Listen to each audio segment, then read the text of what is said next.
എല്ലാം ഡിജിറ്റൽ ആകുന്നു. നിങ്ങളുടെ ഡിജിറ്റൽ ലോകം യാഥാർത്ഥ്യമാക്കൂ ഞങ്ങളിലൂടെ. ജില്ലയിലെ ഏറ്റവും വലിയ ഗൃഹോപകരണ വിതരണ ശൃംഖല ഹൈ റേഞ്ച് ഹോം അപ്ലയൻസസ്.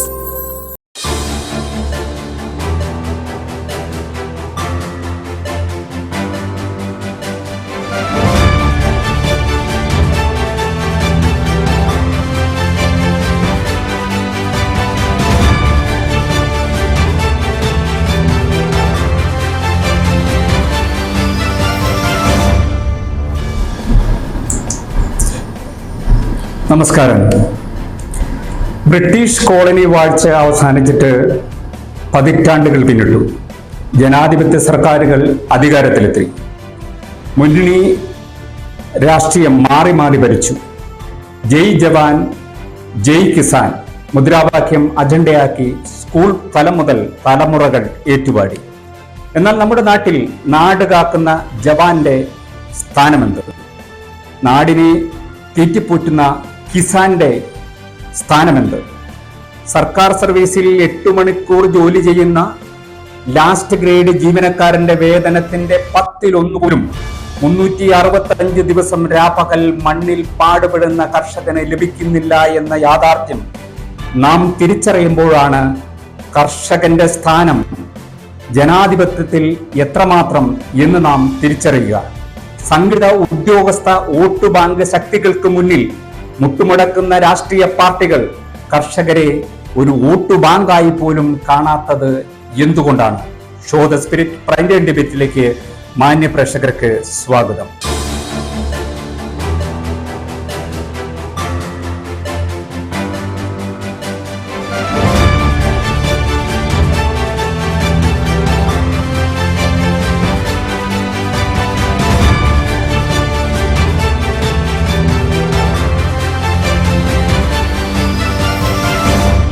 മുന്നണി രാഷ്ട്രീയത്തെ തള്ളി നാടെങ്ങും കർഷക ഉച്ചകോടികൾ നടക്കുകയാണ്.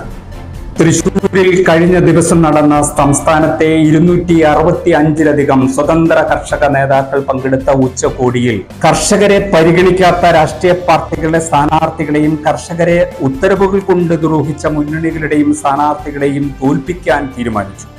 തൃശൂരിൽ ഉച്ചകോടിക്ക് ശേഷം ജില്ലകൾ തോറും കർഷക ഉച്ചകോടികൾ നടന്നു വരികയാണ്. രാഷ്ട്രീയത്തിനപ്പുറം നടക്കുന്ന സ്വതന്ത്ര കർഷക ഉച്ചകോടിയിൽ അരാഷ്ട്രീയവാദമായി മാത്രം കണ്ടാൽ മതിയോ? ഉച്ചകോടികൾ എന്താണ് ലക്ഷ്യം വെക്കുന്നത്? പ്രൈം ടൈം ഡിബേറ്റ് പരിശോധിക്കുന്നു. കർഷക ഉച്ചകോടികൾ മുന്നണികളെ തിരുത്തുമോ?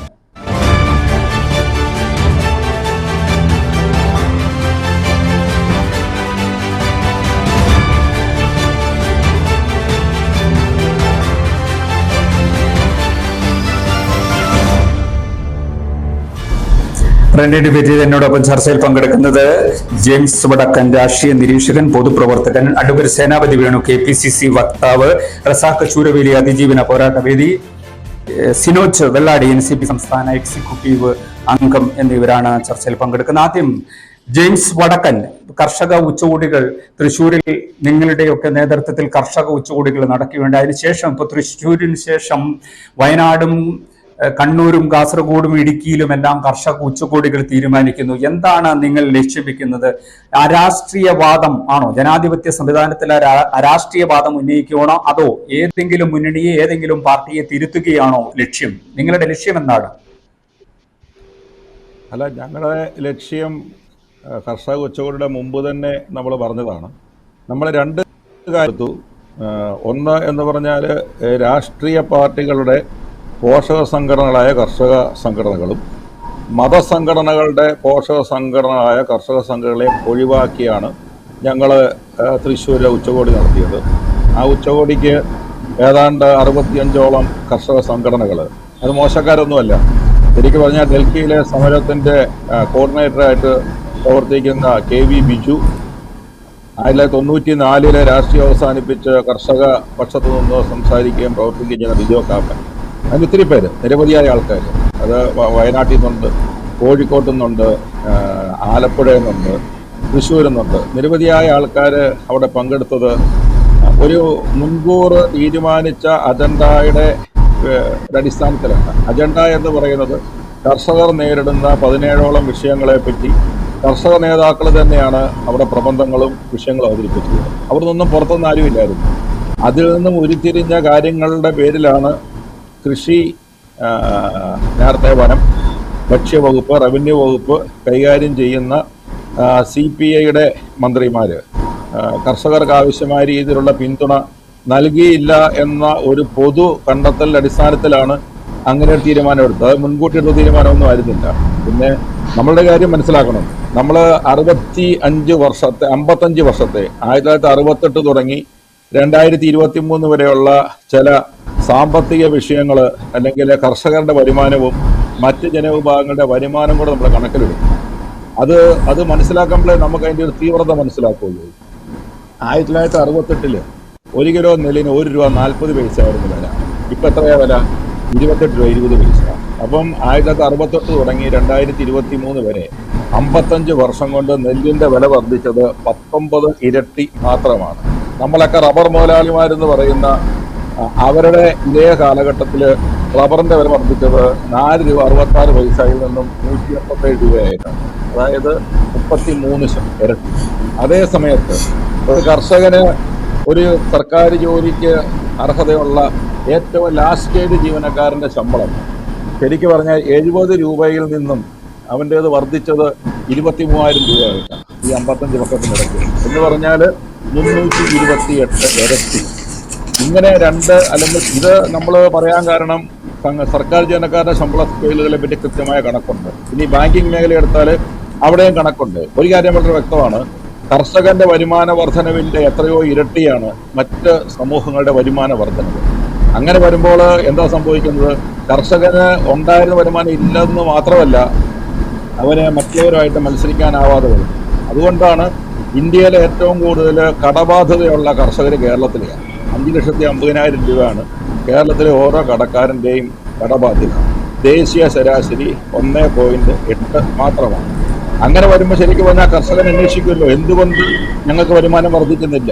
നിങ്ങൾ ഇതേ കണക്കെടുത്തു കഴിഞ്ഞാൽ ഒരു മുട്ടയുടെയും ഒരു 1 ലിറ്റർ പാലിൻ്റെയൊക്കെ വില ചിലപ്പം നമ്മൾ ആ വിലക്കയറ്റത്തിനനുസൃതമായിട്ടോ അല്ലെ ജീവനക്കാരുടെ ശമ്പളത്തിനനുസൃതമായിട്ടോ ആണെങ്കിൽ ഒരു മുട്ടയ്ക്ക് 80 രൂപയ്ക്ക് വേണ്ടി വരും.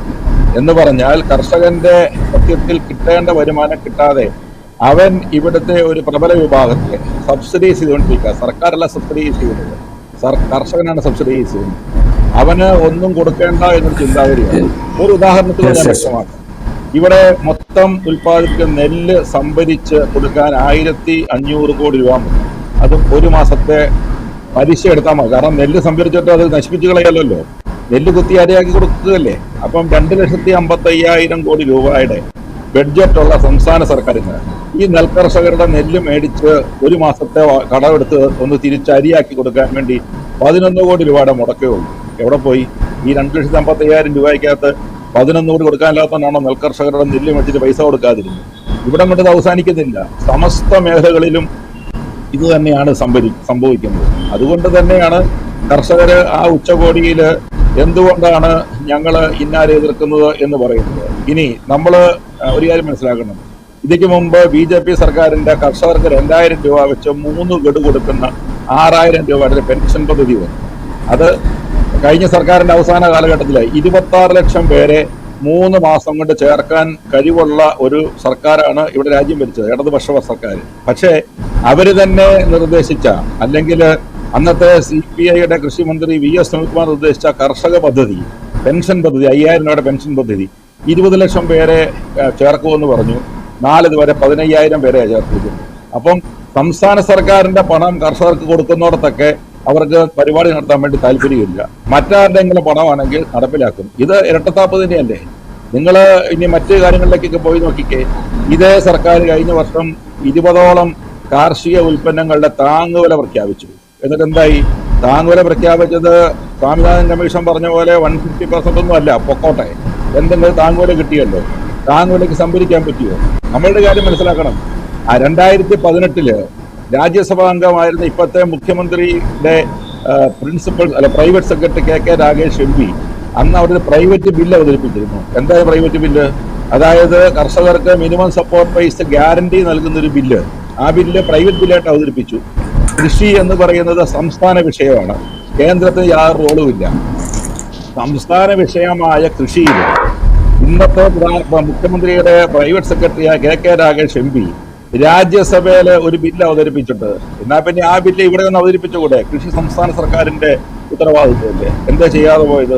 പിന്നെ ഈ പറയുന്ന കേന്ദ്രത്തില് ഡൽഹി സമരം ചെയ്യുന്ന കർഷകരുടെ സംഘടന അവിടെ ആവശ്യപ്പെടുന്ന MSP അല്ലേ ആവശ്യപ്പെടുന്നത്? മിനിമം സപ്പോർട്ട് പ്രൈസ്, താങ്ങുവിലയ്ക്ക് സംഭരണം.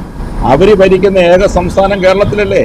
എന്തുകൊണ്ട് അവർക്ക് ഈ താങ്ങുവില സംഭരണവും താങ്ങുവിലയും സംഭരണമൊക്കെ നടത്തിക്കൂടാ? അതുകൊണ്ട് ഇത് വ്യക്തിയെ നോക്കിയോ രാഷ്ട്രീയ പ്രസ്ഥാനത്തെയോ നോക്കിയോ ഉള്ള തീരുമാനങ്ങളൊന്നുമല്ല. 3 മണിക്കൂർ 50 മിനിറ്റ് നടത്തിയ ആ തൃശ്ശൂർ ഉച്ചകോടി കംപ്ലീറ്റ് തത്സമയം സംപ്രേഷണം ചെയ്തിരുന്നു. അതിന്റെ വീഡിയോ ലഭ്യമാണ്. അതിൽ ഉരുത്തിരിഞ്ഞ ചോദ്യങ്ങൾക്ക് നമ്മൾ ഏത് പൊതുവേദിയിലും ഈ പറയുന്ന CPI-യോ LDF-ഓ ഏത് രാഷ്ട്രീയ പാർട്ടി നേതാവിനെയും പൊതുവേദിയിൽ നമുക്ക് സംവാദം നടത്താം, ലൈവ് ടെലികാസ്റ്റ് നടത്താം. ഞങ്ങൾ പറയുന്നത് ശരിയാണെങ്കിൽ ഞങ്ങൾ പറയുന്നത് അംഗീകരിക്കണം. ഇനി ഞങ്ങൾ പറയുന്നത് തെറ്റാണെന്ന് ഈ പറയുന്ന ഏത് രാഷ്ട്രീയ പാർട്ടിയുടെയും രാഷ്ട്രീയ നേതാവിനോ മുൻ മന്ത്രിമാർക്കോ അത് ചെയ്യാൻ പറ്റുന്നുണ്ടെങ്കിൽ ഞങ്ങൾ തെറ്റ് സമ്മതിക്കാം, ഞങ്ങൾ പരാജയം സമ്മതിക്കാം. ഞങ്ങൾ അവർക്ക് വേണ്ടി വോട്ട് ചെയ്യാനായിട്ട് പകർന്ന വേലയ്ക്ക് പോകാം. പുകമറ സൃഷ്ടിക്കരുത്. അതായത് ഇത് ഞങ്ങളൊന്നും അറിഞ്ഞില്ല, ഞങ്ങൾ കർഷക സംരക്ഷിക്കുന്ന പാർട്ടിയാണെന്ന് പറയുമ്പോൾ ഞങ്ങൾ അക്കൗണ്ട് നിർത്തിത്തരാം. കർഷക വഞ്ചനയുടെ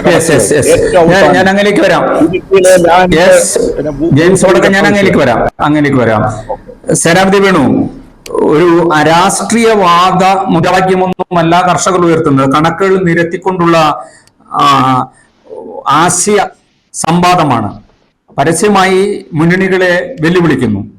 കർഷകരുടെ വരുമാനവും ഉദ്യോഗസ്ഥ വൃന്ദത്തിന്റെ വരുമാനവും തമ്മിൽ തുലനം ചെയ്യുമ്പോൾ ഉണ്ടാകുന്ന വലിയ ഗുരുതരമായ ഒരു സാഹചര്യത്തെയാണ് ജെയിംസ് വടക്കൻ ചൂണ്ടിക്കാണിച്ചത്. അതായത് അടിസ്ഥാന വർഗത്തിന്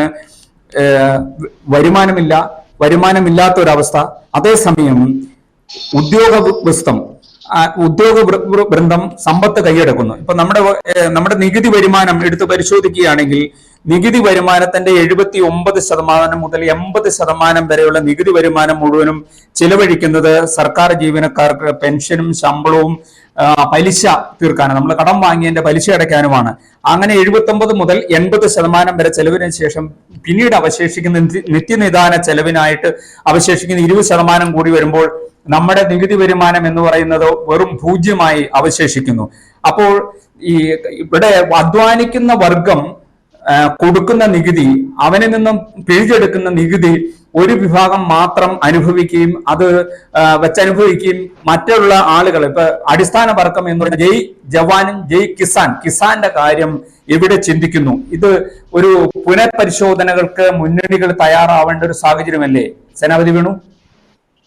അല്ല, തീർച്ചയായും ശ്രീ ജെയിംസ് വടക്കൻ ഇവിടെ പറഞ്ഞ കാര്യങ്ങളെ സമ്പൂർണമായും ഞാൻ പിന്തുണയ്ക്കുകയാണ്. കാരണം നമ്മുടെ നാടിനെ തീറ്റിപ്പോറ്റുന്ന, നാടിന് സമ്പത്തുണ്ടാക്കുന്ന കർഷകർ അവര് വല്ലാതെ അവഗണിക്കപ്പെടുന്നു എന്നുള്ള കാര്യത്തിൽ ഒരു തർക്കവുമില്ല. ഇപ്പോൾ അദ്ദേഹം ചൂണ്ടിക്കാണിച്ചതിനോട് ഉപോത്ബലകമായി ഞാൻ മറ്റൊരു കണക്കുകൂടി പറയുകയാണ്. 1970 ഒരു സർക്കാർ ജീവനക്കാരന്റെ ശരാശരി ശമ്പളം എന്ന് പറയുന്നത് ആ 250 രൂപയുള്ള സർക്കാർ ജീവനക്കാരന്റെ ശരാശരി, അപ്പോ അതിനകത്ത് പിയൂൺ മുതൽ ചീഫ് സെക്രട്ടറി വരെയുള്ള ആളുകളുണ്ടാവും. അപ്പൊ ശരാശരി നമ്മൾ എടുക്കുമ്പോൾ 70-ലെ സർക്കാർ ജീവനക്കാരന്റെ ശരാശരി ശമ്പളം പറയുന്നത് 250 രൂപയാണ് എങ്കിൽ 2024-ലെ സർക്കാർ ജീവനക്കാരന്റെ ശരാശരി ശമ്പളം എന്ന് പറയുന്നത് 52,000 രൂപയാണ്. അപ്പൊ 52,000 രൂപ പറയുമ്പോൾ പിയൂണിന് കുറവായിരിക്കാം, പക്ഷെ ചീഫ് സെക്രട്ടറിയുടെ ശമ്പളം ഞാൻ ശരാശരി ശമ്പളം. അപ്പൊ 70-ൽ 250 രൂപ ശരാശരി ശമ്പളം ഉണ്ടായിരുന്ന സർക്കാർ ജീവനക്കാരന്റെ ശമ്പളം അത് ഈ 70-ന് ശേഷം 30, 20, 50 അല്ലെങ്കിൽ 54 കൊല്ലപ്പെട്ട് അത് 52,000 രൂപയായിരുന്നു. കർഷകന്റെ വരുമാനം എന്ന് പറയുന്നത് 1970-നെ അപേക്ഷിച്ച് അന്നത്തെ സാധനങ്ങളുടെ വിലയുടെ നിലവാരത്തിൽ വർദ്ധിച്ചത് 20% മാത്രം. മറ്റ് സർക്കാർ ജീവനക്കാരുടെ വരുമാനം 200% വർദ്ധിക്കുമ്പോൾ കർഷകന്റെ വരുമാനത്തിൽ അവന്റെ കാർഷിക ഉൽപ്പന്നങ്ങളുടെ വിലയുടെ നിലവാരം വെച്ച് നോക്കുമ്പോൾ 20-25% വർധനവ് മാത്രമാണ് ഉള്ളത്. ഇപ്പോ ശ്രീ വടക്കൻ ചൂണ്ടിക്കാണിച്ചതിനോട് അനുബന്ധമായിട്ട് ഞാൻ ഒരു കാര്യം പറഞ്ഞു. 4 രൂപ 60 പൈസയായിരുന്നു 1970-ല് 1 കിലോഗ്രാം റബ്ബറിന്റെ വില. അദ്ദേഹം അതിന്റെ കണക്ക് നിരത്തിയിട്ടുള്ളതാണ്. ഇന്നിപ്പോ ആ റബ്ബറിന്റെ വില എത്തിയിരിക്കുന്നത് 160 രൂപ 170 രൂപയാകുമ്പോൾ അത് ഒരു 25% വർധനവ് മാത്രമാണ് ഉണ്ടായിരിക്കുന്നത്, അല്ലെ 50% വർധനം ഉണ്ടായിരിക്കും. പക്ഷെ സർക്കാർ ജീവനക്കാരന്റെ വരുമാനത്തിൽ ഉണ്ടായിരിക്കുന്ന വർധനവ് എന്ന് പറയുന്നത് 200% വർധനവാണ്.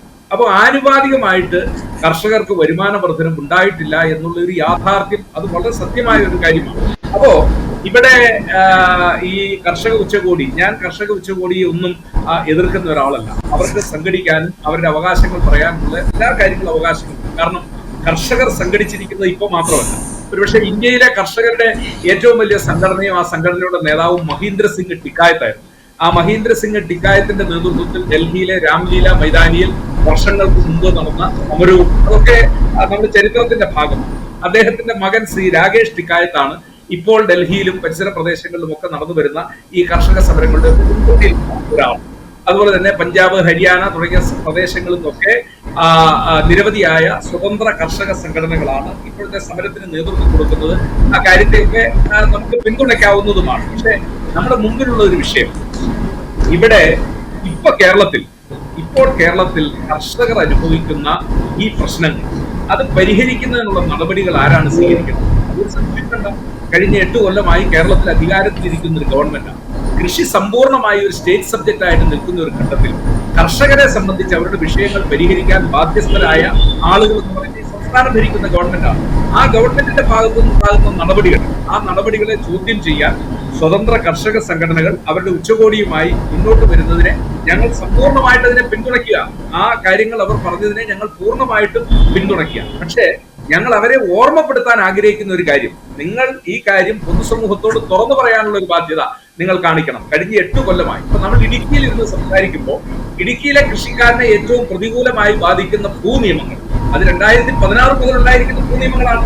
അപ്പോൾ കോൺഗ്രസ് ഭരിച്ചിട്ടില്ലേ എന്ന് ചോദിച്ചാൽ 2016 ശേഷം പിണറായി വിജയന്റെ നേതൃത്വത്തിലുള്ള ഒരു ഗവൺമെന്റ് അധികാരത്തിൽ വന്നതിന് ശേഷമുള്ള ഭൂനിയമങ്ങളാണ് ഇടുക്കിയിലെ കൃഷിക്കാരനെ വരിഞ്ഞു മുറുക്കിക്കൊണ്ടിരിക്കുന്നത്. ഏറ്റവും അവസാനം നമ്മൾ കണ്ടു പെരുന്തൊട്ടിയിൽ, അതായത് വാത്തിക്കുടി പഞ്ചായത്തിലെ പെരുന്തൊട്ടിയിൽ ബിജു എന്ന് പറയുന്ന ഒരു കർഷകൻ തനിക്ക് പട്ടയം വേണമെന്ന് ആവശ്യപ്പെട്ട് ഹൈക്കോടതിയിൽ പോയി. ഹൈക്കോടതിയുടെ സിംഗിൾ ബെഞ്ച് അത് ശരിവെച്ചു. ഡിവിഷൻ ബെഞ്ചിൽ അപ്പീലിന് പോയി, സർക്കാർ അപ്പീലിന് പോയി. ഞാൻ ചോദിക്കുന്നത്, പെരുന്തൊട്ടിയിലെ കൃഷിക്കാരന് പട്ടയം കൊടുക്കണം എന്ന് സർക്കാരിന് അറിയില്ലാത്തത് കൊണ്ടാണോ സർക്കാർ ഹൈക്കോടതിയിൽ അപ്പീലുമായിട്ട് പോയത്? ഇപ്പൊ ആ കുടുംബത്തെ സമ്പൂർണ്ണമായിട്ട് കുടിയിറക്കുന്ന ഒരു സ്ഥിതിവിശേഷമാണ് വന്നിരിക്കുന്നത്. അപ്പോ ഈ സമീപ കാലഘട്ടത്തിൽ ഇടുക്കിയിലെ കൃഷിക്കാർക്കും ഇടുക്കിയിലെ കുടിയേറ്റക്കാർക്കും എതിരെയുള്ള നയങ്ങൾ ആരുടേതാണ് എന്ന് അത് തിരിച്ചറിയാൻ കർഷക സംഘടനകൾക്ക് കഴിയണം. അങ്ങനെ കഴിഞ്ഞാൽ, ഞാനിപ്പോ കോൺഗ്രസ് പാർട്ടിയുടെ പ്രതിനിധിയായിട്ട് വന്നിരിക്കുമ്പോൾ ഞാൻ കോൺഗ്രസിന്റെ രാഷ്ട്രീയം പറയുന്നു എന്നുള്ളതല്ല, ഞാൻ തികഞ്ഞ ഉത്തരവാദിത്വത്തോടു കൂടി പറയാൻ ആഗ്രഹിക്കുന്നു. കഴിഞ്ഞ 8 വർഷക്കാലമായി നമ്മുടെ സംസ്ഥാനത്ത് അധികാരത്തിലിരിക്കുന്ന ഇടതുപക്ഷ ഗവൺമെന്റ്, ആ ഗവൺമെന്റിന്റെ നയങ്ങളാണ് ഇടുക്കി ജില്ലയെ വല്ലാതെ ബുദ്ധിമുട്ടിൽ എത്തിച്ചിരിക്കുന്നത്. പ്രത്യേകിച്ച് ഈ മലയോര മേഖലകളിൽ ഇടുക്കി പാർലമെന്റ് മണ്ഡലത്തിന്റെ കീഴിൽ വരുന്ന 5 അസംബ്ലി നിയോജക മണ്ഡലവും അതിനോട് ചേർന്ന് നിൽക്കുന്ന കോതമംഗലം പോലുള്ള പ്രദേശങ്ങളിലെ കൃഷിക്കാരൻ ഇന്ന് അനുഭവിക്കുന്ന ഈ ബുദ്ധിമുട്ടുകളുടെ സിംഹഭാഗവും ഈ ഇടതുപക്ഷ ഗവൺമെന്റിന്റെ നയങ്ങളുടെ വൈകല്യം മൂലമാണ്. ഞാൻ ഒരു കാര്യം കൂടി തങ്കച്ചൻ ടീച്ചറെ ഓർമ്മപ്പെടുത്താൻ ആഗ്രഹിക്കുന്നു. 18,000 കോടിയുടെ പാക്കേജ്, ആ പാക്കേജ് കൃഷിക്കാർക്ക് വേണ്ടിയാണ് പ്രധാനമായിട്ടും പ്രഖ്യാപിച്ചിട്ടുള്ളത്. അതിൽ 18 രൂപയെങ്കിലും കഴിഞ്ഞ 8 കൊല്ലക്കാലമായിട്ട് നമ്മുടെ സംസ്ഥാനത്ത് നമ്മുടെ ജില്ലയിൽ നടപ്പിലാക്കിയിട്ടില്ല. അപ്പോ പ്രഖ്യാപനങ്ങൾ മാത്രം കൊടുത്ത് കർഷകരെ വഞ്ചിക്കുന്ന ആളുകൾ, ആ വഞ്ചിക്കുന്ന ആളുകളെ തിരിച്ചറിഞ്ഞ് അവർക്കെതിരെ പ്രതികരിക്കുവാൻ സ്വതന്ത്ര കർഷക സംഘടനകൾ മുന്നോട്ട് വന്നു കഴിഞ്ഞാൽ നിശ്ചയമായിട്ടും ഞങ്ങൾ ഈ നാട്ടിലെ പൊതുസമൂഹം അവരെ പിന്തുണയ്ക്കുമെന്നുള്ള കാര്യത്തിൽ ഒരു തർക്കവും. സിനോജ്, ഞാൻ സേനാപതി അങ്ങയിലേക്ക് തിരിച്ചു. സിനോജ് വെള്ളാടി, ഇപ്പോ ഈ 2016 വരെയുള്ള അതിനുശേഷമുള്ള കാര്യങ്ങളിൽ സേനാപതി വേണു ഇടതുപക്ഷ ജനാധിപത്യ മുന്നണിയെയാണ് കർഷക ദ്രോഹ നടപടികളിൽ കുറ്റപ്പെടുത്തുന്നത്, പ്രത്യേകിച്ച് ഭൂ നിയമവുമായി ബന്ധപ്പെട്ട വിഷയങ്ങൾ. അതേസമയം ഈ സ്വതന്ത്ര കർഷക സംഘടനകളുടെ ഈ മുന്നേറ്റം, അതായത് കർഷക ഉച്ചകോടികൾ നാടെങ്ങും സംഘടിപ്പിച്ചുകൊണ്ട് സർക്കാരിനെതിരെയും പ്രത്യേകിച്ച് ഈ മുന്നണി രാഷ്ട്രീയത്തിൽ കർഷകരെ എക്കാലത്തെയും ദ്രോഹിച്ച നടപടികൾ സ്വീകരിച്ച, ഉത്തരവുകൾ ഇട്ട അത്തരം രാഷ്ട്രീയ പാർട്ടികളുടെ പ്രതിനിധികളെ ഈ തെരഞ്ഞെടുപ്പിൽ തോൽപ്പിക്കാനുള്ള നടപടികളിലേക്ക് അല്ലെങ്കിൽ അവരെ തിരസ്കരിക്കാനുള്ള ഒരു നടപടിയിലേക്കാണ് കർഷക ഉച്ചകോടി പൊതുവെ തീരുമാനമെടുത്തിരിക്കുന്നത്. ഇപ്പോൾ തൃശ്ശൂർ കഴിഞ്ഞു, ഇപ്പൊ അടുത്ത വയനാട് വരുന്നു, വയനാടിന് ശേഷം ഇടുക്കിക്ക് ശേഷം കണ്ണൂർ, കാസർഗോഡ് എല്ലാ 14 ജില്ലകളിലും ഇങ്ങനെ കർഷക ഉച്ചകോടികൾ സംഘടിപ്പിക്കുന്നു. ഇത് ഇടതുപക്ഷ ജനാധിപത്യ മുന്നണി ഇതൊരു അരാഷ്ട്രീയവാദമായി മാത്രം കാണുകയാണോ, അല്ലെങ്കിൽ അർത്ഥവത്തായ എന്തൊക്കെയോ ഒരു അടിസ്ഥാന വർക്കം മുന്നോട്ട് വെക്കുന്നുണ്ടെന്നുള്ള ഒരു തോന്നൽ ഇടതുപക്ഷ ജനാധിപത്യ മുന്നണിക്കുണ്ടോ? ഇടതുപക്ഷ ജനാധിപത്യ മുന്നണിക്ക് ഇങ്ങനെ കൂടുന്ന കർഷക സംഘടനകളെല്ലാം അരാഷ്ട്രീയ സംഘടനകളാണെന്നും ഒരു അഭിപ്രായമില്ല. മാത്രമല്ല, ഇവിടെ കർഷക സംഘടനകളാണ് നമ്മുടെ കേരളത്തിന്റെ ഒരു ചരിത്രത്തിലേക്ക് നമ്മൾ പുറകോട്ട് തിരിഞ്ഞ് നോക്കിയാൽ കർഷക സംഘടനകളുടെ പുറകെയാണ് ഈ സംസ്ഥാനത്തിന്റെ സംസ്കാരം എന്ന് തന്നെ പറഞ്ഞാൽ. ഇവിടെ ഓരോ അവകാശ പോരാട്ടങ്ങൾക്കും മുന്നിൽ നിന്നിട്ടുള്ളത് കർഷക സംഘടനകളും അവരുടെ നേതാക്കളും ഒക്കെയാണെന്നുള്ളത് നമുക്കറിയാവുന്നതാണ്. ഇവിടെ ഒട്ടേറെ കുടിയിറക്കുകളും ഒക്കെ ഉണ്ടായിട്ടുള്ള ഒരു പ്രദേശമാണ് കേരളം പോലുള്ള പ്രത്യേകിച്ച് മലയോര മേഖലകളിലൊക്കെ. അവിടെയൊക്കെ കർഷക സംഘടനകളുടെ പ്രവർത്തനമാണ് ഇവിടെ നല്ല രീതിയിലുള്ള ഒരു പ്രവർത്തനത്തിൽ അല്ലെങ്കിൽ ആളുകൾക്ക് ഗുണകരമാകുന്ന രീതിയിലേക്കൊക്കെ പോയിട്ടുള്ളത്. അതുകൊണ്ട് ഇപ്പോൾ ഈ കർഷക സംഘടനകൾ ഉച്ചകോടി നടത്തുന്നതിനെ സംബന്ധിച്ചൊക്കെ അഭിപ്രായ വ്യത്യാസം ആർക്കാ ഉള്ളത്? അത് ഇവിടുത്തെ കൃഷിക്കാർക്ക് ഗുണകരമാകുന്ന രീതിയിലുള്ള കാര്യങ്ങൾക്ക് വേണ്ടിയിട്ടാണ് എന്നുണ്ടെങ്കിൽ അവരോടൊപ്പം നിൽക്കുക എന്നുള്ളതല്ലേ. അവരോടൊപ്പം നിൽക്കുക എന്ന് പറഞ്ഞാൽ അവരോടൊപ്പം സമരത്തിന് പങ്കാളിയായില്ലെങ്കിൽ പോലും അവരെ ഉയർത്തിപ്പിടിച്ചുകൊണ്ടുവരുന്ന കാര്യങ്ങൾ അതിപ്പോൾ ഒരു സംസ്ഥാന സർക്കാരിനെ മാത്രം ഇപ്പോൾ ഭരിക്കുന്നത് ഇടതുപക്ഷ സർക്കാരാണ് എന്നുള്ളത് മാത്രമല്ല, അത് ഇന്നലെ തുടങ്ങിയതല്ല ഈ കർഷകർ പ്രതിസന്ധി എന്നുള്ളത്. കാലാകാലങ്ങളായി ഭരിച്ചുകൊണ്ടിരിക്കുന്ന അല്ലെങ്കിൽ ഇപ്പോൾ കൃഷി സംസ്ഥാന സർക്കാരിന്റെ ഭാഗമാണ് എങ്കിൽ പോലും കേന്ദ്ര സർക്കാരിൽ ഉണ്ടാകുന്ന ഓരോ കാലഘട്ടത്തിലുണ്ടാകുന്ന നിയമങ്ങളും അതുപോലെ തന്നെ ഓരോ കരാറുകളും ഇതൊക്കെ ഇതിനകത്ത് അടിസ്ഥാനപരമായി വരുന്ന കാര്യങ്ങളല്ലേ. ഇവിടുത്തെ ഇപ്പോൾ ഏലത്തിനും കുരുമുളകിനും അതുപോലെ തന്നെ റബ്ബറിനും അടക്കമുള്ള കാര്യങ്ങൾക്കൊക്കെ വിലയില്ലാണ്ട് പോയിട്ടുണ്ടോ എന്നുണ്ടെങ്കിൽ അതൊരു സംസ്ഥാന സർക്കാരിന്റെ പ്രവർത്തനം കൊണ്ട് വിലയില്ലാണ്ട് പോയതല്ല. ഇത് മുൻപിരുന്ന ഗവൺമെന്റ്, പ്രത്യേകിച്ച് കോൺഗ്രസ് ഗവൺമെന്റുകളുടെ കാലഘട്ടത്തിൽ കൊണ്ടുവന്നിട്ടുള്ള കർഷകദ്രോഹ കരാറുകൾക്ക് അടിസ്ഥാനപരമായിട്ടാണ് ഇത്തരത്തിൽ വില കുറയുകയും ഇവിടുത്തെ കൃഷിക്കാരൻ ജീവിക്കാൻ പറ്റാത്ത രീതിയിൽ അവൻ ഉത്പാദിപ്പിക്കുന്ന സാധനങ്ങൾക്ക് വിലയില്ലാതെ വന്നതെന്ന് നമുക്ക് എല്ലാവർക്കും അറിയാവുന്ന കാര്യമാണ്. അതിപ്പോ ഘാട്ട് കരാറാണെങ്കിലും ആസിയൻ കരാറാണെങ്കിലും ഈ കരാറുകളൊക്കെ കോൺഗ്രസ് ഇവിടെ നടപ്പാക്കിയപ്പോൾ ഇവിടുത്തെ കൃഷിക്കാർ ഒന്നടങ്കം ഇവിടുത്തെ കർഷക സംഘടനകൾ ഒന്നടങ്കം പറഞ്ഞതാണ് ഇത്തരത്തിലുള്ള കരാറുകൾ ഇവിടുത്തെ കൃഷിയെ കാർഷിക മേഖലയെ സാരമായി ബാധിക്കും. ഇവിടെ മറ്റ് സാധനങ്ങൾ ഇങ്ങോട്ട് നമുക്ക് ലാഭകരമാകും, നമുക്ക് ഗുണകരമല്ലാത്ത സാധനങ്ങൾ ഇറക്കുമതി ചെയ്യുകയും നമ്മൾ ഉത്പാദിപ്പിക്കുന്ന കൃഷി സാധനങ്ങൾക്ക് നമുക്ക് യാതൊരു വിലയില്ലാണ്ട് വരുമെന്നും നിയന്ത്രണമില്ലാത്ത രീതിയിൽ ഇറക്കുമതി ചെയ്യുന്നു. അതായത് ചുങ്കം മേടിക്കേണ്ട സാധനം വേണ്ട മേടിക്കാതെ ഒരു നല്ല രീതിയിലുള്ള ഇളവ് ഇറക്കുമതിക്കാർക്ക് കൊടുത്തുകൊണ്ട് വരുമ്പോൾ സ്വാഭാവികമായിട്ടും ഇപ്പൊ റബ്ബറിന്റെ കാര്യം നിങ്ങൾക്കറിയാവുന്ന റബ്ബറിന്റെ വില കുറയാനുള്ള പ്രത്യേക കാരണം എന്ന് പറയുന്നത് കരാറിന്റെ പുറത്ത് ഉണ്ടായതല്ലേ. ഇവിടെ കോമ്പൗണ്ട് റബ്ബർ ഇറക്കുമതി ചെയ്യുന്നതിന് നിർലോഭ ഇറക്കുമതി ചെയ്യുന്നതിനുള്ള അനുവാദം കൊടുത്തത് കോൺഗ്രസ് ഗവൺമെന്റും തുടർന്ന് വന്നിട്ടുള്ള ബിജെപിയുടെ ഗവൺമെന്റുമാണ്. കാരണം അവിടെ ഇടതുപക്ഷ ഗവൺമെന്റ് അല്ലല്ലോ. അങ്ങനെ റബ്ബറിന് ഇതുപോലെ നിയന്ത്രണമില്ലാതെ രീതിയിൽ ഇറക്കുമതിക്ക് അവസരം കൊടുത്തു കഴിഞ്ഞപ്പോൾ ടയർ കമ്പനികൾക്ക് ലാഭകരമാകുന്ന രീതിയിലുള്ള റബ്ബറല്ലേ മേടിക്കേണ്ട കാര്യം. പ്രത്യേകിച്ച് സ്വാഭാവിക റബ്ബർ തന്നെ മേടിച്ച് ടയർ ഉണ്ടാക്കണമെന്നോ അല്ലെങ്കിൽ റബ്ബർ ഉൽപ്പന്നങ്ങളോ ടയർ ഉൽപ്പന്നങ്ങൾ ഉണ്ടാക്കണമെന്നൊന്നും അവർക്ക് നിർബന്ധമില്ല. ഏറ്റവും ലാഭകരമായി കിട്ടുന്നത് ഏതാണെന്ന് നോക്കി അവർ കൃഷിക്കാരന്റെ റബ്ബർ മേടിക്കാൻ പോകില്ല. പക്ഷെ എന്നിരുന്നാൽ പോലും അതിനൊക്കെ ഒരു കരാറ് വെക്കുമ്പോൾ കൃഷിക്കാരന്റെ റബ്ബർ എടുത്തതിന് ശേഷം മാത്രമേ പുറത്തുനിന്നുള്ള ഒരു റബ്ബർ എടുക്കാൻ നിയന്ത്രണം അങ്ങനെ കൊടുക്കാൻ പറ്റുള്ളൂ എന്നിട്ട് നിയന്ത്രണമൊക്കെ കൊണ്ടുവരേണ്ടതല്ലേ കൃഷിക്കാരൻ എന്തെങ്കിലും സ്നേഹം ഉണ്ടായിരുന്നെങ്കിലും. അപ്പോൾ ഈ കോൺഗ്രസ് ഗവൺമെന്റും അതുപോലെ തന്നെ ബിജെപിയുടെ ഗവൺമെന്റും ഒക്കെ കോർപ്പറേറ്റുകൾക്ക് അനുകൂലമാകുന്ന നിലപാടുകൾ സ്വീകരിക്കുന്നു എന്നതിനുള്ള തെളിവാണ് നമ്മൾ ഈ കഴിഞ്ഞ ദിവസം തന്നെ നമ്മൾ കണ്ടില്ലേ ഇവിടുത്തെ മറ്റേ ബോണ്ടിന്റെ കാര്യം, ഇലക്ട്രൽ ബോണ്ടിന്റെ കാര്യം തന്നെ. ഇപ്പൊ ഞാനിപ്പം രാഷ്ട്രീയമായിട്ട് കൂടുതൽ കടന്നു പോകുന്നില്ലെങ്കിൽ പോലും ചില കാര്യങ്ങൾ പറയാതില്ലേ. ഈ ഇലക്ട്രൽ ബോണ്ട് വാങ്ങിയത് എന്തിനായിരുന്നു എന്നുള്ളത് ഏറ്റവും കുറഞ്ഞത് നമുക്കറിയാം. ഇവിടുത്തെ ടയർ മുതലാളിയായിട്ടുള്ള MRFന്റെ കയ്യിൽ നിന്ന് ബോണ്ട് മേടിച്ചില്ലേ.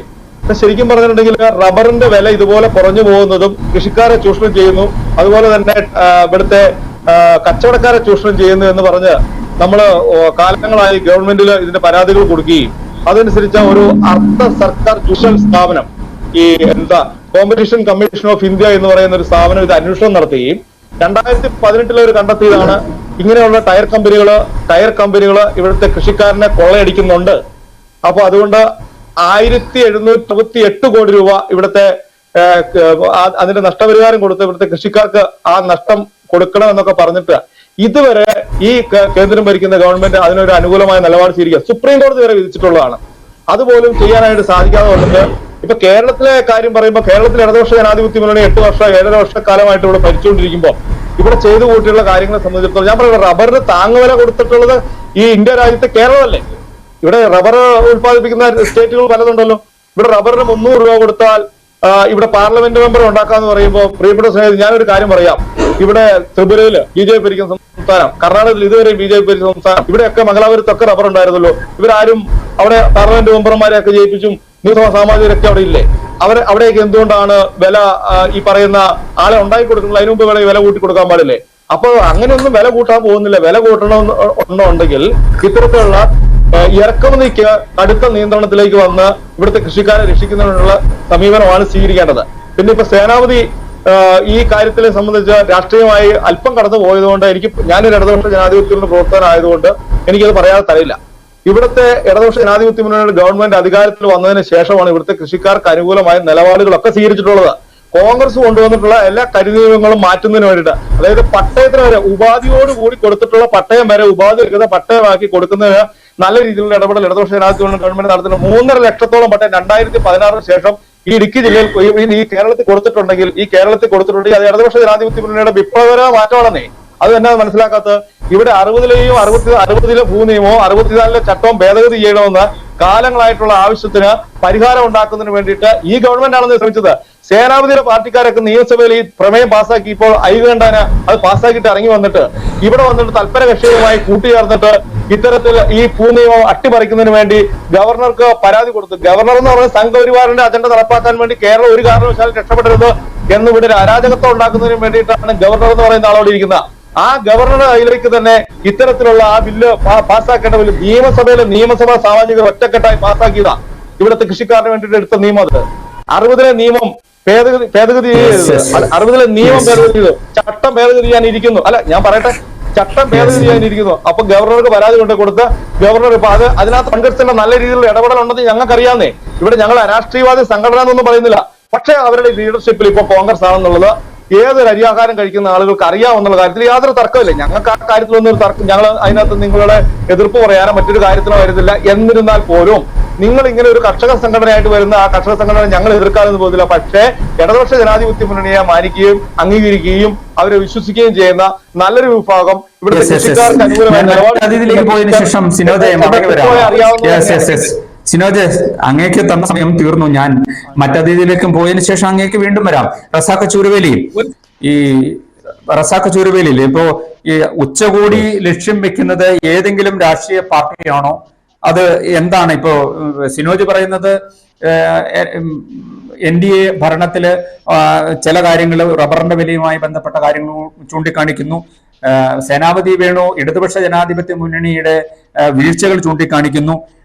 നിങ്ങൾ പൊതുവെ എങ്ങനെയാണ് വിലയിരുത്തുന്നത്? ആരാണ് നിങ്ങളുടെ മുഖ്യ ശത്രു എന്ന് നിങ്ങൾ തിരിച്ചറിഞ്ഞിട്ടുണ്ടോ? തങ്കച്ചൻ പീറ്റർ, ഇവിടെ ഞങ്ങളുടെ ഉച്ചകോടി പരിശോധിക്കപ്പെട്ടത് ഈ കാർഷിക ഉൽപ്പന്നങ്ങളുടെ വിലയിടിവ് മാത്രമല്ല, കേരളത്തിൽ കർഷകർക്കെതിരായി സൃഷ്ടിക്കപ്പെട്ടിരിക്കുന്ന ഒട്ടേറെ കരിനിയമങ്ങളുണ്ട്. ആ കരിനിയമങ്ങൾ ആരുടെ കാലഘട്ടത്തിലാണ് സൃഷ്ടിക്കപ്പെട്ടതെന്നും കർഷക ഭൂമികൾ കവർന്നെടുക്കുന്നതിനു വേണ്ടി ആസൂത്രിതമായി വനം, റവന്യൂ വകുപ്പുകൾ ഈ കാലഘട്ടത്തിൽ നടത്തിയ നിഗൂഢ പദ്ധതികൾ ആണ് ഞങ്ങൾ കണ്ടെത്തിയത്. അതിൽ ഒരു രാഷ്ട്രീയ പാർട്ടി, കേരളത്തിലെ ഒരു രാഷ്ട്രീയ പാർട്ടി ബോധപൂർവം ഒരു ജനതയ്ക്ക് നേരെ നിരന്തരം യുദ്ധത്തിൽ ഏർപ്പെട്ടിരിക്കുന്നു എന്ന ഉത്തമ വിശ്വാസത്തിന്റെ അടിസ്ഥാനത്തിലാണ് CPI എന്ന് പറയുന്ന പാർട്ടിയെ ഈ ഇലക്ഷനിൽ തോൽപ്പിക്കാനും തെറ്റ് തിരുത്തുന്നത് വരെ ബഹിഷ്കരിക്കാനും ഞങ്ങൾ തീരുമാനിക്കാൻ ഇടയായത്. അല്ലാതെ നമ്മളെ സിനോജ് വെള്ളാർ ഒരു ഹൈജാക്ക് ചെയ്തു, ഞങ്ങളെ അതിന് കിട്ടില്ല, മുന്നറിയിപ്പ് തരികയാണ്. മുന്നോട്ടുള്ള കാലത്ത് കർഷക സംഘടനകൾ ബാക്കിയുള്ള കക്ഷികളുടെയും മുഖം മൂടി പുറത്തേക്ക് കൊണ്ടുവരും. ഗവർണർ ഒപ്പിട്ടാൽ ഞങ്ങൾ പല ആവർത്തി ഇതിന്റെ വസ്തുതകൾ പുറത്തേക്ക് വിട്ടിട്ടുണ്ട്. ആ വസ്തുതകൾ ജനം മനസ്സിലാക്കിയിട്ടുണ്ട്. അപ്പൊ എന്തുകൊണ്ട് ഇടതുപക്ഷത്തെ എതിർക്കുന്നു? ഇടതുപക്ഷ നാടുകളിൽ ഞങ്ങൾ എണ്ണി പുറത്തിലൂടെയും കൊണ്ടുവരും. അല്ല എങ്കിൽ തിരുത്താൻ നന്മയ്ക്ക് വേണ്ടി നമുക്ക് ഒരുമിച്ച് പോകാം എന്നാണ് എനിക്ക് ഈ കാര്യത്തിൽ പറയാനുള്ളത്.